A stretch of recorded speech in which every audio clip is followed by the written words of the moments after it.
Salut tout le monde! Avant de commencer la vidéo, je tiens à préciser que celle-ci sera en audio. En effet, moi je suis aveugle, donc c'est compliqué de me filmer. Là j'ai réussi, mais je vais pas rester dans cette position 20 ans. Donc du coup, je vous retrouve pour la vidéo en audio. J'espère que le contenu, lui, restera le même pour vous. Goodbye!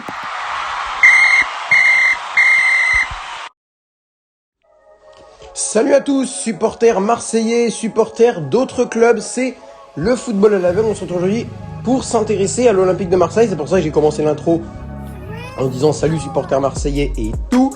Donc aujourd'hui on se retrouve pour donner mes tops et mes flops du début de saison marseillais. Alors je sais que sur mon live Clermont-Monaco, qui pour vous est sorti il y a 2 jours, pour moi c'est sorti hier, parce qu'on est le lundi pour moi et le mardi pour vous. De base j'avais dit oui, je sors la vidéo le lundi à 11h. Ce qui s'est passé, c'est qu'en fait, je me suis rendu compte que ce serait bien de regarder Marseille-Lens pour pourquoi pas améliorer encore ce classement que je me suis fait. Et ben, j'avais bien raison.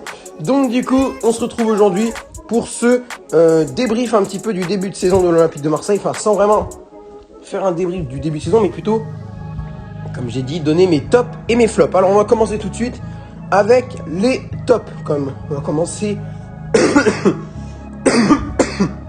Non, on va commencer par les flops plutôt, parce que c'est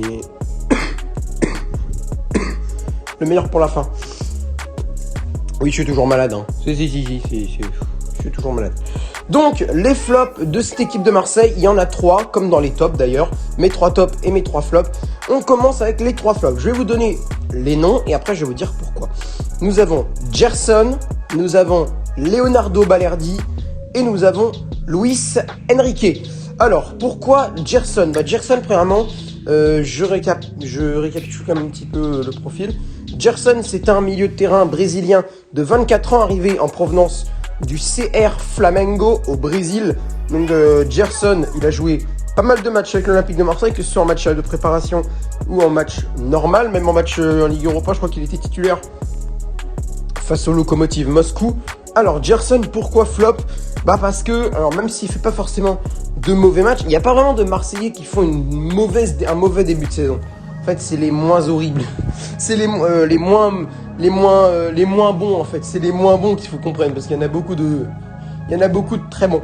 Donc, du coup, Gerson, je trouve qu'il est pas forcément ridicule avec Marseille. C'est juste qu'il a vraiment du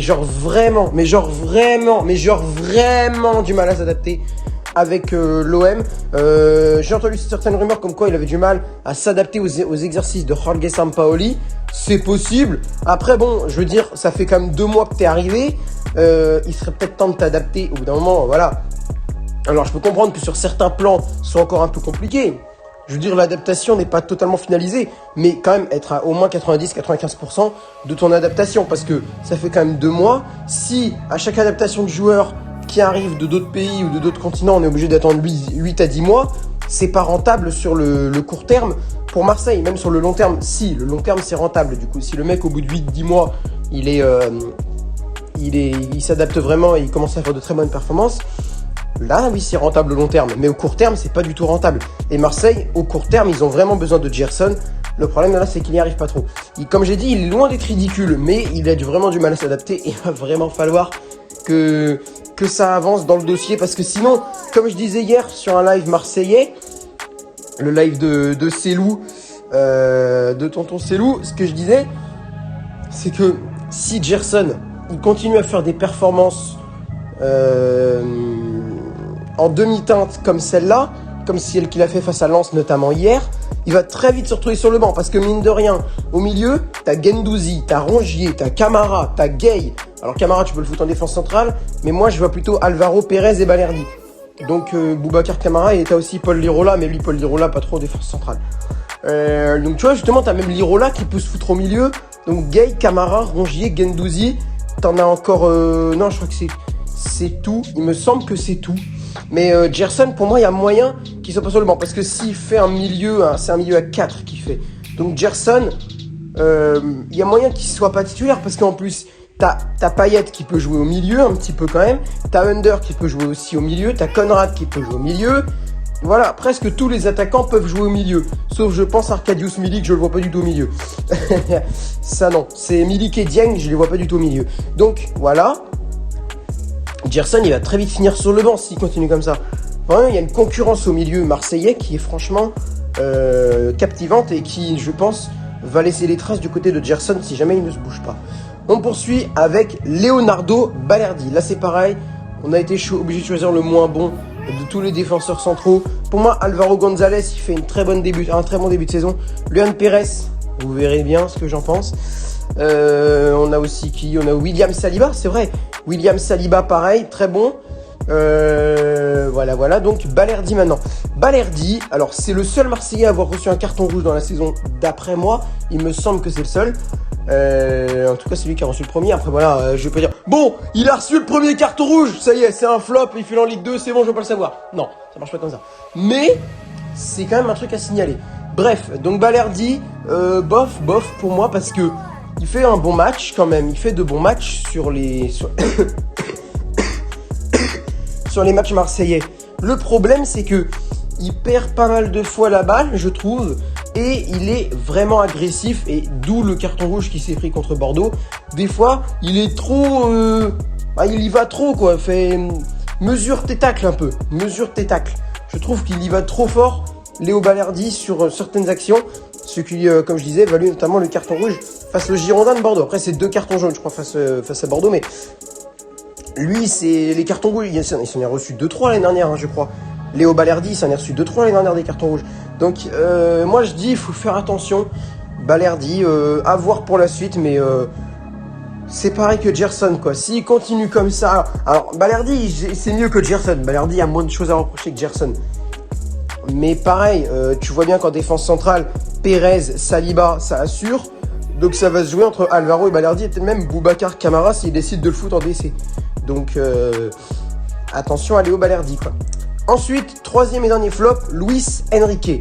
Alors Luis Enrique, dans un jeu offensif marseillais qui arrive vraiment à s'épanouir, avec Conrad, avec Under, avec Payet, avec Milik, même s'il n'est pas forcément là, avec Dieng, Luis Enrique, lui, il est plutôt remplaçant. Et autant dire que sur ces matchs où je l'ai vu remplaçant, il n'a pas du tout assuré. Il a un manque de finition qui est très embêtant pour Marseille. Il perd des ballons, il joue mal de temps en temps. Luis Enrique, pour moi, c'est un peu dommage au niveau de l'attaque cette saison. Luis Enrique, pourtant, c'est un joueur que j'aime bien, qui percute beaucoup. Mais là, je le vois pas du tout percutant cette saison, Luis Enrique. Après, c'est vrai que le fait qu'il ait beaucoup de concurrence peut jouer sur son moral. Mais si c'est ça, ressaisis-toi. Parce que t'es un bon joueur, t'as moyen de faire une bonne carrière à Marseille. T'as moyen de faire un bon chemin à Marseille. Mais il faut jouer mieux que ça. Luis Enrique. Voilà, en tout cas, c'est mes flops. Dites-moi si vous êtes d'accord avec mes flops dans les commentaires. Je rappelle, Gerson, Balerdi et Enrique. Maintenant, on poursuit avec le top 3 de mes tops.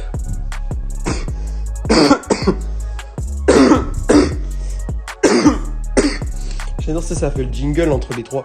Et maintenant, on passe au top 3 de mon top. Attention, je tousse un petit peu pour faire le jingle. On peut repartir. Donc, pour mes tops, pareil, je vous donne les noms. Nous avons Bamba Dieng, nous avons Cengiz Under et nous avons Matteo Guendouzi. Alors, on va commencer par Monsieur Bamba Dieng. Alors, Bamba Dieng, que ce soit sur les matchs de préparation ou les matchs que j'ai vus, mis à part hier face à Lens, ça a été un peu plus compliqué, mais encore, il fait ce qu'il peut, donc ça va. Hein, on va pas commencer à lui cracher dessus dès le premier mauvais match. Tranquille. S'il vous plaît. Donc, Bamba Dieng, je suis désolé.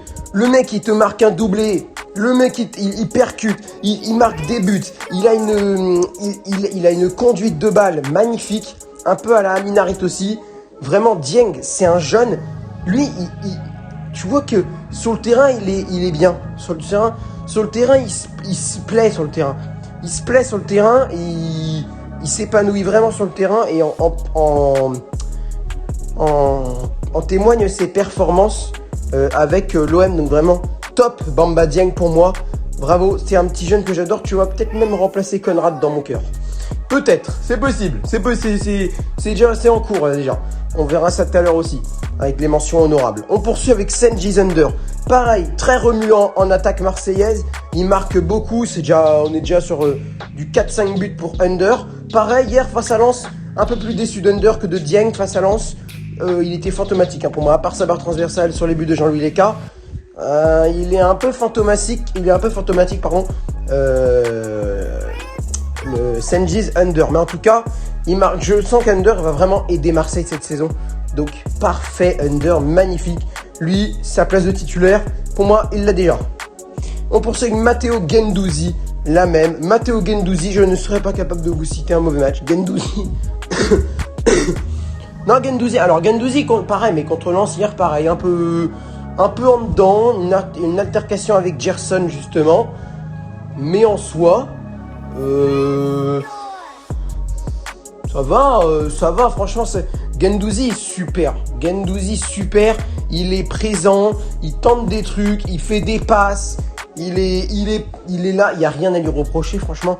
Sur les derniers matchs, il n'y a rien à lui reprocher pour moi à Matteo Guendouzi. Donc, non, franchement, je ne vois pas quoi lui reprocher à l'ancien Lorientais. Donc, Guendouzi, Under et Dieng en top pour moi. Maintenant, les deux mentions honorables, Konrad et Luan Pérez. Alors, Konrad, vous connaissez ceux qui sont beaucoup sur mes lives et sur les lives de 2P, de Célou. Vous connaissez très bien mon amour pour le meilleur joueur de la planète Terre. Celui, bon à part Neymar et Mbappé, mais ça c'est une autre histoire. Mais ah bah si, ah bah un petit peu de chambrage quand même les gars, allez, si. Ah bah si, sinon c'est pas drôle. S'il vous plaît, merci. Non mais attends, un petit peu de chambrage quand même, Donc Konrad, le troisième meilleur joueur de la planète Terre et de la planète foot, parce que c'est deux choses différentes, attention. Le mec, il arrive, il percute de malade, il te fait des passes, il te fait des centres magnifiques, il te dit mais je t'aime toi. Oh comment il percute bien lui. Bon par contre, je le mets que en mention honorable, hein, parce que alors Konrad, j'aurais pu te mettre largement dans le top 3, voire premier, voire même pas premier, toi t'es devant tout le monde, toi t'as le ballon d'or automatiquement, Mais c'est sur le dernier match, il percute beaucoup moins, je le vois beaucoup moins, il tente moins de choses. Face à Lens hier, je l'ai vu une ou deux fois, mais vraiment déçu. Bon, ça peut arriver, une petite période, un petit comme ça peut arriver. Mais je ressaisis-toi vite, mon petit De La Fuente, que je puisse continuer à t'adorer en toute tranquillité. Voilà, ensuite, Luan Pérez, l'autre défenseur central de Marseille. On a parlé de Balerdi, on a parlé un petit peu de Camara, de Saliba, de Alvaro. Maintenant, Luan Pérez. Alors, Luan Pérez, lui, contrairement à Gerson, il n'a pas eu de difficulté à s'adapter. Offensivement, il est actif. Défensivement, il est actif. Il a fait un mauvais match. Je me souviens plus duquel, mais il y a un match où c'était un petit peu compliqué. Mais Luan Pérez, il s'est adapté très vite à Marseille. Franchement, de toute façon, Marseille, je pense que footballistiquement parlant, c'est un petit peu la même ambiance qu'au Brésil. Un peu, je pense. Donc, Luan Pérez n'a pas trop eu de mal à s'adapter, je pense. Lui qui vient de Santos FC. Donc Santos FC, c'est pas non plus un club de mauviette en football. Après, niveau Brésil. Ouais, Brésilement parlant. Ça se dit pas, mais Brésilement parlant, Santos, c'est une bonne équipe. Après, au niveau européen, niveau mondial, si, c'est quand même pas mal. Mais sportivement, quoi. C'est qui me dit, oui, mais Santos, c'était génial dans les années 90 et tout. Oui, d'accord, mais en ce moment, on entend moins parler de Santos. Mais ça, c'était parce qu'ils sont au Brésil, déjà, premièrement. Et aussi parce que, maintenant, tu vois, les Manchester City, les PSG, les Real, les Barça, ça dépasse Santos. Mais avant, c'était des clubs comme Boca Junior, comme, comme les... J'ai pas d'idée, mais voilà, t'as les New York aussi, je crois. Il y avait un New York City, je crois, je sais plus, mais en tout cas, voilà, c'est... Santos, ça fait partie des anciens clubs des années 70-90 qui ont été très bons, qui continuent de l'être aujourd'hui, mais qui sont un peu plus dans l'ombre. Donc Luan Pérez, il s'est adapté très vite à l'ambiance marseillaise et vraiment il fait de super matchs. Voilà les gars, si vous êtes d'accord avec mes flops et mes tops, n'hésitez pas à lâcher un petit commentaire sur la vidéo pour me donner les vôtres.